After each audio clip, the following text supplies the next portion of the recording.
Depending champions royal Challengers బెంగళూరుకు IPL 2026 season ప్రారంభానికి ముందే బిగ్ షాక్ తగిలింది. లాస్ట్ సీజన్లో ఆర్సీబీ ట్రోఫీ గెలవడంలో కీలక పాత్ర పోషించిన Australian star pacer Josh Hazlewood ఈ సీజన్కు అందుబాటులో ఉండడం సందేహంగా మారింది. కుడికాలి తొడకండరాల గాయంతో పాటు అకిలెస్ టెండన్ అనే సమస్యతో బాధపడుతున్న హెజల్వుడ్ ఇప్పటికే యాషెస్ సిరీస్తో పాటు టీ20 ప్రపంచ కప్లోనూ ఆడలేదు. అతను లేకపోవడంతో ఆస్ట్రేలియా వరల్డ్ కప్లో చాలా దారుణంగా ఫెయిల్ అయి లీగ్ స్టేజ్లోనే టోర్నీ నుంచి నిష్క్రమించింది. అయితే హేజల్వుడ్ పూర్తిగా కోలుకోవడానికి ఇంకా సమయం పట్టేలా ఉంది. ప్రస్తుతం Hazlewood cricket Australia medical team పర్యవేక్షణలో ఉన్నాడు. ఇప్పటి వరకు అతనికి మెడికల్ క్లియరెన్స్ లభించలేదు.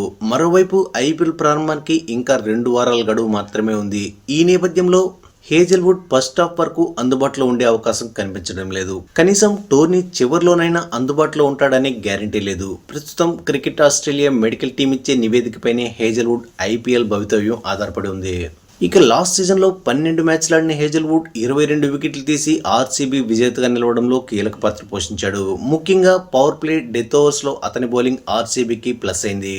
కాబట్టి ఈ సీజన్కు హేజల్వుడ్ దూరమైతే ఆర్సీబీ బౌలింగ్ విభాగం వీక్గా మారనుంది. మరోవైపు లీగల్ సమస్యల కారణంగా RCB left arm pacer Yash Dayal ఈ సీజన్కు అందుబాటులో ఉండడంపై కూడా సందిగ్ధం నెలకొంది. మరి ఆర్సీబీ ఈ సమస్యలన్నింటి నుంచి ఎలా బయటకు వస్తుందో చూడాలి.